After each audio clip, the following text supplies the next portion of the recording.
कई बार नास्तिक लोग बोलते हैं भगवान है तो दिखाओ। अरे भाई तुम्हारे अंदर ही, आपके अंदर ही भगवान है, लेकिन आपको पता ही नहीं चल। कैसे नहीं पता चल रहा है? जैसे दूध के अंदर मक्खन होता है, दिखता ही नहीं। दूध में थोड़ी मक्खन दिखता है। दूध को दही बनाओ, दही के बाद उसको मत हो, मथने के बाद मक्खन निकलता है। लकड़ी के अंदर अग्नि होती है, लेकिन लकड़ी को जब तक तुम बाहर से अग्नि नहीं लगाओगे तब तक लकड़ी के अंदर का अग्नि नहीं निकलेगा। और एक बार अग्नि पकड़ लिया लकड़ी ने तो फिर लकड़ी बराबर अग्नि चलता ही रहेगा उसका, जब तक लकड़ी पूरी तरह समाप्त ना हो। तो ऐसे कई उदाहरण हैं जिससे ये प्रकट होता है कि भगवान कैसे हैं और भगवान को कैसे प्राप्त किया जाता है। एक बार एक राजा ने अ, एक बार एक राजा ने क्या किया, उसने घोषणा किया। नया राजा था वो, गांव में नया आया था राज्य में। तो राजा राज्य में आया तो राजा ने क्या कहा कि देखिए, मैं देखता हूँ यहाँ पे बहुत सारे धार्मिक लोग हैं और सब धर्म को मानते हैं, मंदिर में जाते हैं, भगवान का पूजा करते हैं। मैं बुरा नहीं बोल रहा हूँ, लेकिन अगर आप लोग भगवान का पूजा करते हो तो आप मुझे ये साबित करके बताओ कि भगवान होते हैं। और ये प्रैक्टिकल होना चाहिए। ऐसा अंधा ज्ञान मुझे नहीं चाहिए। यहाँ वहां से तुमने शास्त्रों से पढ़ के बता दिया, यहाँ से लॉजिकल आंसर चाहिए, रीजनेबल आंसर चाहिए कि ऐसे भगवान ऐसे अवेलेबल है। तो उन्होंने घोषणा करा दी, 1 हफ्ते का टाइम दिया।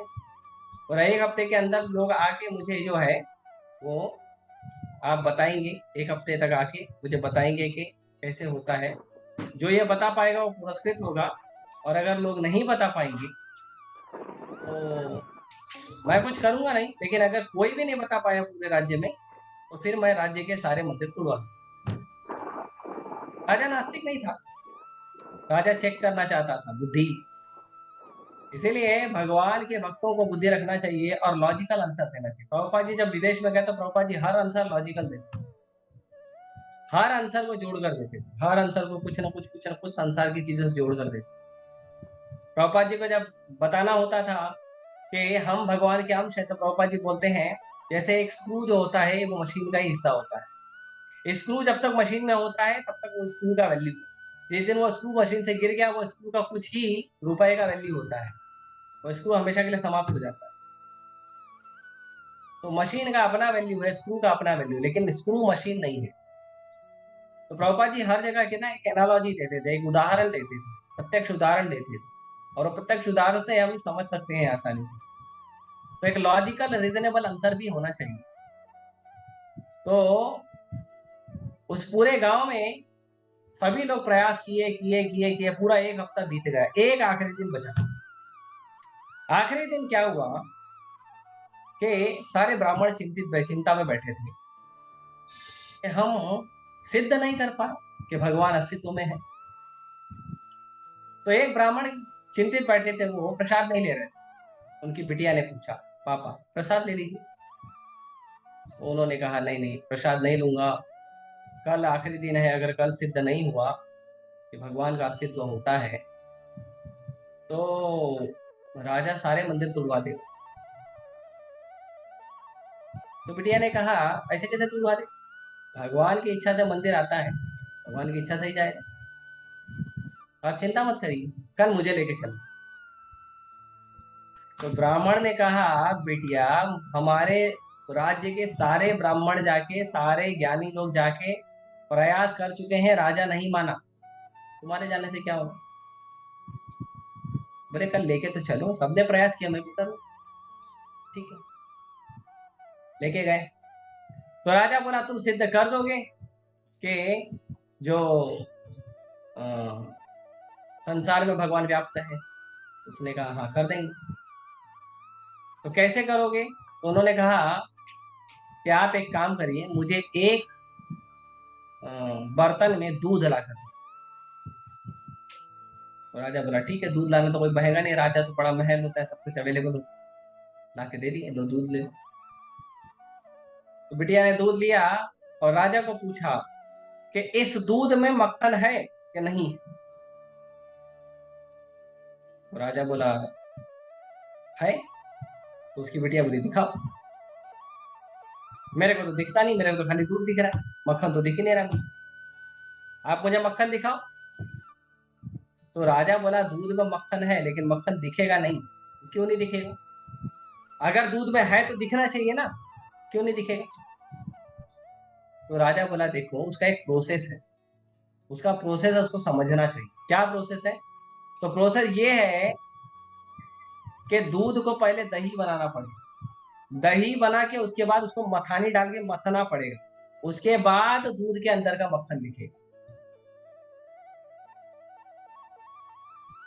बिटिया ने कहा वैसे ही यदि किसी व्यक्ति को भगवान को जानना है कि संसार में भगवान व्याप्त हैं या नहीं, तो सबसे पहले उस जीव को प्रामाणिक गुरु और प्रामाणिक शास्त्र का शरण लेना पड़ेगा। फिर प्रामाणिक गुरु प्रामाणिक शास्त्रों के वैष्णवों के मार्गदर्शन में उसको क्या करना पड़ेगा? शास्त्रार्थ करना पड़ेगा, मथना पड़ेगा दिन रात।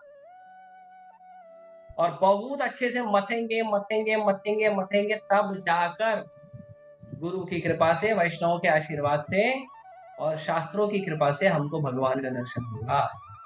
तो भगवान अवेलेबल है, पर राजा तुम तैयार हो क्या? क्या राजा आप तैयार हो गुरु का शरण लेने के लिए, शास्त्रों का शरण लेने के लिए, वैष्णव का आशीर्वाद लेने के लिए? तो भगवान आपको दिख जाएंगे।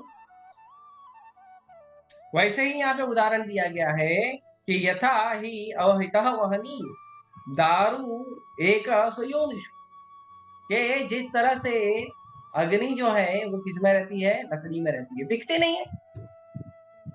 कोई भी लकड़ी का वस्तु उठाओ, वो जलता थोड़ी है, गरम गरम थोड़ी लगता, नहीं लगता, अग्नि उसमें रहती है। कोई भी लकड़ी की वस्तु, अग्नि उसके अंदर रहता है। जैसे कई सारी वस्तुएं हैं, तो अग्नि उसमें से निकालने के लिए बाहर से अग्नि लगाना। ऐसे और एक एग्जांपल दिया जाता है कि कई बार देखो गांव में जब बोरवेल होता है वो सूख जाता है, तो जब बोरवेल सूख जाता है तो ऐसा नहीं कि बोरवेल के अंदर पानी नहीं, बोरवेल के अंदर बहुत पानी है, लेकिन ऊपर से थोड़ा पानी डालना।